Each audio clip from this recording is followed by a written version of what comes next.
Bonjour à tous. Qu'y a-t-il derrière les magouilles gouvernementales actuelles autour des élections régionales et départementales? Vous en entendez beaucoup parler. Est-ce que c'est une simple histoire de report? Oui, ça fait partie du sujet, je vous en ai déjà parlé, c'est extrêmement important, même pour Macron. Il n'y a pas que ça. Il y a des choses beaucoup plus fondamentales, structurelles, on va creuser ensemble, très concrètes. Il faut qu'on parle de l'élection présidentielle, c'est un lien. Il faut qu'on parle de cette covido-démocratie, cette post-démocratie, avec toutes les conditions qu'ils veulent mettre en place pour qu'en fait, il n'y ait plus de réel débat. Bref, on va y revenir, on va réfléchir d'ailleurs à ce sens du vote, de l'élection, est-ce que ça fait tout? Bon, c'est extrêmement intéressant, je crois, comme sujet, et on va faire une plongée dans cette affaire, voir ce qu'il y a au-delà des magouilles actuelles du pouvoir, et ce que ça signifie. On va parler de tout ça.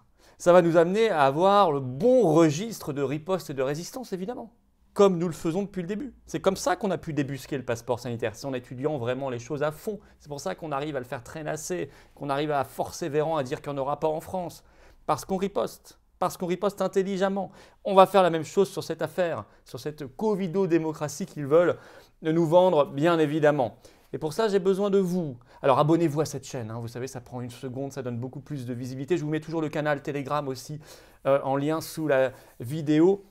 Et puis, je vous attends dans la Résistance ce samedi et ce dimanche. Alors, il y aura plein de rassemblements pour la liberté et contre la coronafolie organisés par les référents des Patriotes ce samedi 17 avril. Ce sera, tout comme toujours, sur la première page de les-patriotes.fr et je vous en parlerai dans les jours qui viennent. Mais moi, ce samedi 17 avril, à 14h30, je serai à Lyon pour résister avec vous, prendre la parole et j'en serai très heureux et on sera très nombreux. Place du Maréchal Lyautey. Lyon, samedi 17 avril, 14h30, j'y serai, venez. Et je serai à Paris. À Paris, ce sera ce dimanche 18 avril à 15h, place Pierre-Laroque sous les fenêtres de Véran. On reprend cette belle tradition, mais vous allez voir, il y aura de très belles surprises. Donc, je vous attends dans ces deux rassemblements et dans tous les rassemblements des Patriotes pour la Résistance partout en France. Je vous appelle à nous rejoindre. C'est plus le moment d'hésiter, d'attendre dans son coin ou de se demander, de se lamenter sur ce qu'on peut faire. Eh bien, on se bat ensemble. Voilà le lien pour adhérer, réadhérer, faire un don de soutien à toutes ces actions. Et Dieu sait que c'est important parce que ni l'État ni les banques ne nous versent un seul centime. Se trouve sous la vidéo en description. Et tout ça est largement défiscalisé pour vous. Le lien pour adhérer est également en commentaire épinglé et en fin de vidéo, il vous suffira de cliquer directement sur l'écran pour nous rejoindre, avoir vous aussi cette carte orange d'adhérent, ce passeport. Mais c'est vraiment un passeport collectif de résistance vers la liberté, vers la libération nationale, vers l'avenir et vers la France. Bienvenue d'avance aux Patriotes, bravo, bravo à ceux qui font un don de soutien à nos actions. Alors on va revenir sur ces élections, puisque là il y aura ces 13 et 14 avril un débat, enfin un pseudo-débat à l'Assemblée nationale et au Sénat sur les dates des élections régionales et départementales. Alors d'abord, depuis le départ de cette affaire, le gouvernement et Macron veulent reporter les élections après la présidentielle de 2022, surtout les régionales. Et ils ont utilisé pour cela 3 prétextes différents dans le temps. C'est assez amusant, ça en devient amusant. Alors le premier, rapportez-vous à un article du Figaro qui est toujours en ligne, qui date du 15 juin 2020, il y a presque un an maintenant.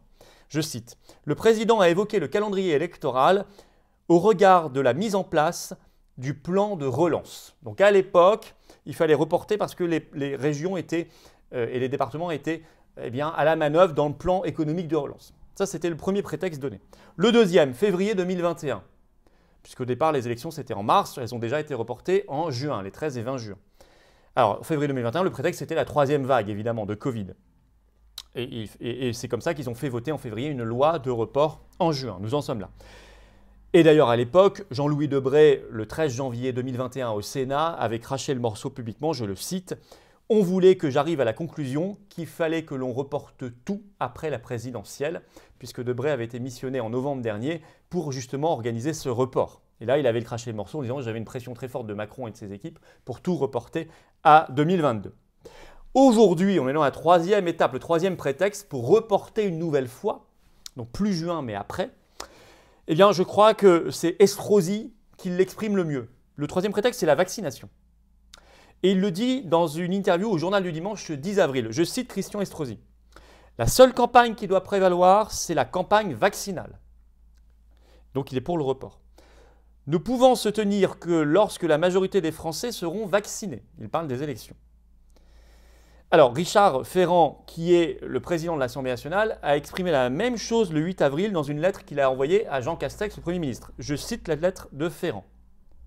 Il faut que les élections régionales soient reportées au tout début du mois d'octobre 2021. Je cite, pour bénéficier pleinement des effets de la vaccination. Donc, ils ont trouvé leur troisième prétexte. Et leur dernière trouvaille surprise, pour faciliter ce report, eh bien, c'est cette consultation qui a été lancée par surprise ce 9 avril par le Premier ministre des 35 000 maires de France directement. Et ils ont jusqu'au 12 avril midi pour répondre, pour savoir s'ils veulent un report ou pas. L'Association des maires de France a parlé d'une consultation précipitée. Bon, donc on voit qu'ils sont totalement dans la grande bidouille, la grande magouille. Et là, tout de suite, vous devez repenser aux mots du secrétaire général de l'ONU, Antonio Guterres, prononcés le 22 février dernier. Je vous les redonne, très très important. Méditez-les. Les restrictions servent d'excuse pour miner les processus électoraux, affaiblir les voix des opposants et réprimer les critiques. Fin de citation. Et bien ça en tête, on y est en plein dedans. Alors le but aussi, bien évidemment, et là il faut aller, donc c'est là qu'on va au-delà des choses. C'est le report, s'ils peuvent, on verra qu'ils peuvent aussi ne pas obtenir le report, mais ils pourront retomber sur leurs pieds d'une autre manière, je vous en parle dans un instant. Mais en attendant, le but c'est de modifier plus structurellement, plus fondamentalement, pour toujours, les processus électoraux en imposant de nouvelles modalités de vote, notamment le vote par correspondance, le vote numérique et le vote par anticipation. Et ça pour toujours, pas que pour les élections régionales et départementales. Vous allez comprendre. Parce qu'il nous explique, et c'est Bayrou qui l'exprime le mieux tout ça, il nous explique qu'ils ont besoin de temps, il faudrait un report à au moins septembre ou octobre prochain des élections, le temps de mettre en place des modalités de vote qui soient covido-compatibles, qui soient compatibles avec les conditions sanitaires pour votre bien, pour votre santé, c'est-à-dire le vote par correspondance et électronique à l'américaine. Ainsi, le 10 avril, François Bayrou, haut commissaire au plan, a envoyé une lettre à Jean Castex pour reporter après l'été 2021 les élections régionales départementales. Et je cite, « Notre mouvement, c'est-à-dire le MoDem, tient à rappeler l'urgence qu'il exprime depuis des années pour permettre d'autres moyens d'expression des suffrages à l'élection, soit par correspondance, soit par Internet, soit par anticipation. » Et Bayrou, dans cette lettre, cite, je le cite, « Plus de 100 millions de citoyens américains ont participé à l'élection du président des États-Unis en votant par correspondance ou par anticipation. » Et il dit, je cite, « On n'a pas pu citer un seul cas de fraude. » Bon, il aurait dû me demander, je l'aurais renvoyé vers des témoignages de nombreuses fraudes, mais bon, c'est ce qu'il écrit en tout cas. Et ça tombe bien, ça correspond exactement à l'une des recommandations fortes du Conseil scientifique dans sa note sur les élections régionales du 29 mars dernier. Je vous avais fait une vidéo spécialement sur cette note, qui dit qu'il faut prendre le temps de mettre en place le vote par correspondance, le vote par anticipation, le vote par machine à voter. Et ça, vous comprenez bien que ce n'est pas que pour les régionales et départementales. Une fois que c'est mis en place, une fois qu'on est revenu sur l'interdiction qui date en France de 1975 du vote par correspondance, et on l'avait interdit à l'époque parce qu'il y avait des fraudes, eh bien, ce sera pour toujours, ce sera pour toutes les élections, y compris l'élection présidentielle. Alors, autre hypothèse, s'ils n'arrivent pas à obtenir ce report, si les élections ont bien lieu là, le 13 et 20 juin prochain, ou si elles ne sont que décalées que d'une semaine par exemple, bon. Ils peuvent retomber sur leurs pieds en disant, bah, dans ce cas, ok, on va voter en juin, vous voulez voter en juin, mais il n'y aura pas les conditions normales d'une campagne électorale. En fait, ils vont créer l'élection sans campagne, sans vrai débat. Or, une élection sans vraie campagne et sans vrai débat, c'est où les meetings sont interdits, où les réunions publiques sont interdites, où les débats entre candidats sont interdits, etc., ça ne permet aucune dynamique. Par exemple, je pense au référendum de 2005 sur la Constitution européenne, 3 mois avant le vote, dans les sondages, le oui était à 70%. Finalement, c'est le non qui l'a emporté à 55%. Alors finalement, il a été trahi 3 ans plus tard. Bon, je le sais, mais en tout cas, dans le cadre de cette élection, il y a une dynamique qui s'est créée grâce à la campagne électorale pour le non. Et ça n'aurait pas été possible s'il n'y avait pas eu de campagne possible. Évidemment, le oui aurait gagné. On rentre là dans ce que j'appelle une post-démocratie, une covido-démocratie. Une réinitialisation, une grande réinitialisation de la pseudo-démocratie. Et ça correspond tout à fait à ce que écrit là encore le Conseil scientifique dans sa note du 29 mars, où il recommande une campagne, je cite, par numéro vert et Internet, l'interdiction des réunions électorales, y compris à l'extérieur, écrivent-ils, voire il faut voter à l'extérieur et puis vacciner ceux qui tiennent les bureaux de vote, voire vacciner les candidats et leurs équipes. D'ailleurs, l'Association des maires ruraux de France, ce 10 avril, a rejeté toutes ces recommandations en disant que c'était inacceptable. Ils ont compris que c'était du chantage. Vous voyez bien que soit ils obtiennent le report, ce qui leur permet de mettre entre-temps en place le vote par correspondance, le vote par machine à voter, le vote par anticipation, soit ils n'obtiennent pas le report, mais ils nous disent à ce moment-là, vous n'avez pas de campagne. Et si vous n'avez pas de campagne cette fois-ci, vous n'en aurez plus jamais. Vous faites une campagne par numéro vert à Internet, c'est-à-dire pas une campagne. Bon. Alors l'autre but implicite, évidemment, c'est d'habituer les gens à faire de l'élection une simple variable d'ajustement sanitaire, présentée comme telle en tout cas.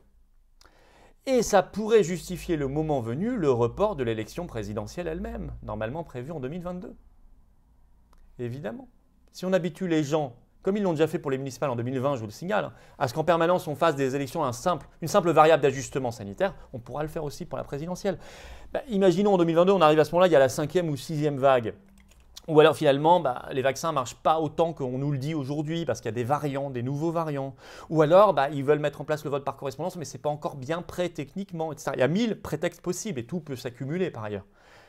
On nous dira, un peu le pistolet sur la tempe des parlementaires, on leur dira, vous n'avez pas le choix, c'est pour la santé des Français. C'est pour la santé des Français. Pensez, ne soyez pas irresponsables, ne soyez pas criminels. Reportez l'élection présidentielle. Alors, c'est un peu plus compliqué de reporter l'élection présidentielle parce qu'il faut modifier la Constitution. Il faut modifier l'article 6, puisque la durée du mandat du président de la République se trouve dans l'article 6. Il est écrit dedans, il est élu pour 5 ans au suffrage universel. Mais on peut modifier la Constitution, on peut le faire par le Congrès, c'est-à-dire la réunion de l'Assemblée nationale et du Sénat. On n'est pas obligé, malheureusement, en France, de passer par un référendum pour modifier la Constitution. Donc c'est tout à fait faisable. Avec le pistolet, encore une fois, de l'épidémie sur la tempe des parlementaires. Voilà, vous comprenez donc tout ce qu'il y a derrière cette affaire actuelle des magouilles sur les élections régionales. Ce n'est pas qu'une simple histoire de report de quelques mois, c'est beaucoup plus structurel, fondamental, et ça parle aussi de l'élection présidentielle. Alors évidemment, il faut s'opposer frontalement à toutes ces magouilles, évidemment, et comprendre la mécanique de cette affaire Covid, c'est toujours la même. C'est assez simple à comprendre. Une fois qu'on l'a pigé, on est beaucoup plus fort dans la riposte et la résistance et la réinformation autour de nous pour mobiliser. Mais il faut la piger. Je l'avais devancé dans mon livre. La grande bascule, tout ça est expliqué alors qu'il a été écrit il y a plusieurs mois. Ce qui se passe actuellement sur les élections régionales, c'est écrit noir sur blanc. C'est pas que je suis un devin ou que j'ai une boule de cristal, c'est que j'ai réfléchi à la mécanique de cette crise et que je l'ai comprise. C'est toujours la même chose, c'est facile à comprendre. Par ailleurs, il faut savoir que ces affaires leur permettent de faire une pression pour la vaccination obligatoire, puisqu'ils parlent des tenanciers de bureaux de vote, des candidats, etc. Donc il y a plein de raisons de résister, mais de comprendre ce qui se passe, la mécanique. Et puis fondamentalement, il faut cesser de croire que tout tient au vote ou à l'élection. Bien sûr que non. Bien sûr que c'est important, il ne faut pas négliger les votes, les élections, etc. Il faut se battre contre toutes les possibilités de fraude. Mais enfin, pour changer fondamentalement les choses, renverser la table de l'oligarchie en France, il faudra bien plus que ça. Il faut bien plus que ça. Il faut une vraie prise de conscience populaire et un vrai soulèvement populaire. Vous le savez, en parallèle. Y compris par une minorité qui a bien compris les choses et qui va réinformer une masse toujours plus importante de Français. Ça, comprenez-le bien, et c'est tout notre combat. Voilà. C'est tout. Notre action de résistance pour la France, pour les générations qui viennent, pour l'avenir, pour la liberté, la dignité, l'humanité. Alors je vous attends à Lyon, 14h30, ce samedi 17 avril, place du Maréchal Lyoté, et je vous attends à Paris, ce dimanche 18 avril, 15h, place Pierre-Laroque, et je vous attends aux patriotes. Le lien pour adhérer, réadhérer ou faire un don de soutien à toutes nos actions se trouve sous la vidéo en description. C'est largement défiscalisé pour vous. Renseignez-vous, les 2 tiers. Le lien pour adhérer est également en commentaire épinglé. Et ici, en cliquant directement sur l'écran, vous nous rejoignez. Venez dans la résistance, venez vous battre, venez résister. Ne soyez pas seuls. Bienvenue d'avance aux patriotes, bravo à ceux qui font un don de soutien à nos actions. Et vive la France!